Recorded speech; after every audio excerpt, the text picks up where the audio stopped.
Psychotel is a neutral space, suspended between fact and the criminal mind.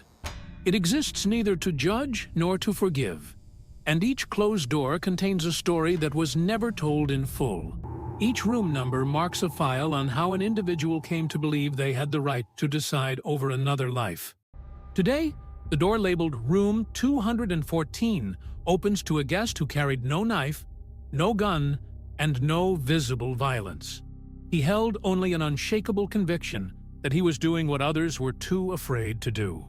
The man in this room was a male nurse who had worked for many years in a nursing home. His record described him as quiet, disciplined, and capable of handling pressure. He spent his days caring for elderly patients, most of whom had lost independence. They survived on medication and machines and waited out the final stage of life under constant supervision. It was inside this environment, designed to preserve life, that a series of silent deaths occurred. The patients did not scream or resist, and there were no signs of struggle. Each death was initially recorded as natural, caused by age or complications. Suspicion arose only when the number of deaths increased beyond statistical expectation. What made this case distinct was not the method, but the perpetrator's belief. He never referred to himself as a killer. He called his actions release. In his mind, he was offering peace to those who had lived too long. To him, death was not punishment but care, especially when life had become nothing more than prolonged suffering. He believed it was his responsibility to end it gently, with no hatred in his reasoning. There was no pleasure, only certainty. Room 214 does not ask who is right or wrong. It asks something else. When death is renamed compassion, does morality still exist at all? He was raised in an ordinary family, untouched by overt violence or dramatic tragedy. His father worked manual jobs, while his mother was a caregiver at a small elderly care facility. As a child, he often waited for her after work, watching frail bodies being guided through corridors. He saw them wheeled away under white sheets, so death was not sudden or frightening to him. It was familiar, routine, and quiet, and his mother spoke of her job without emotion. She did not describe grief, but exhaustion. She often said some people no longer wanted to live, yet they were forced to stay alive, and those words repeated themselves over years. They shaped a worldview where survival was not always virtuous, and death was sometimes the more reasonable conclusion. No one taught him where care ended and interference began. Choosing nursing was not driven by heroism, but familiarity. Hospitals offered order, structure, and rules. He was socially withdrawn, but precise, trusted for his strict adherence to procedure. This reliability earned him frequent night shifts, hours with minimal oversight and fewer questions. The first psychological fracture appeared when he cared for a patient in prolonged coma. The patient was kept alive by machines with no visitors and no prognosis. One night, a colleague casually remarked, "This isn't living anymore," and the comment passed without debate. But it stayed with him. From that moment, he no longer saw patients as people to save. He saw them as lives extended without purpose and began cataloging them mentally. He noted those without family, those in constant pain, and those labeled poor prognosis. The classification carried no emotional weight, only logic. And there was no sudden moral collapse. It was only a gradual shift that made his later actions feel inevitable. In his mind, ending suffering became the final form of care. Once his personal logic solidified, action followed naturally, and he never chose victims at random. Each patient fit specific criteria: advanced age, severe illness, and minimal social ties. To him, these were lives society refused to let end. His methods were calculated and quiet.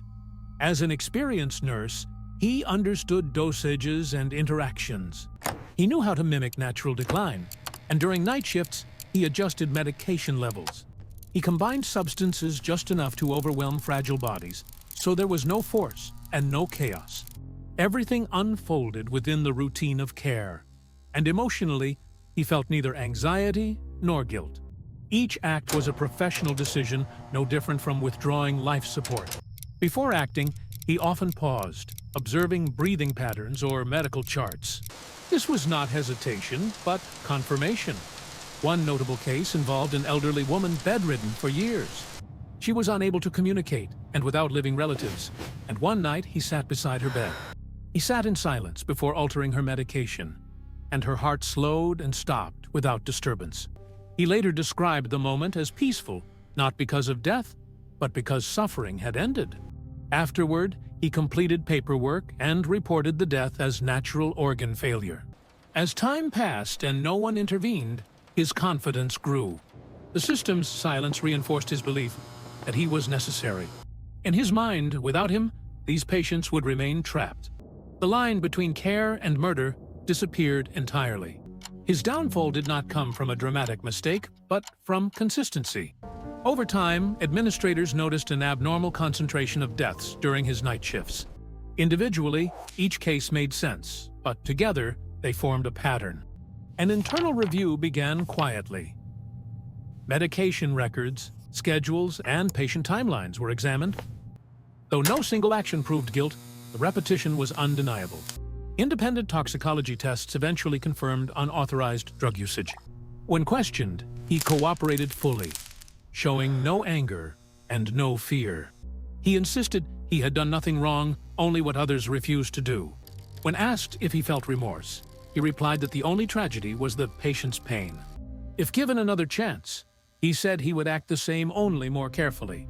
The court viewed him as a murderer who abused medical trust. He saw himself as a caretaker punished for honesty. The sentence closed the legal chapter, but not the moral question. Room 214 closes quietly. Inside remains a man convinced he did the right thing. Meanwhile, the world outside defines his actions as unforgivable. The door does not slam shut. It closes slowly, just as he believed death itself should come. It closes silent, controlled, and without universal consent. The man in room 214 does not fit the common image of a violent offender. He was not driven by rage, desire, or chaos. His actions were structured and restrained. They were rooted in a belief system that replaced moral uncertainty with personal certainty.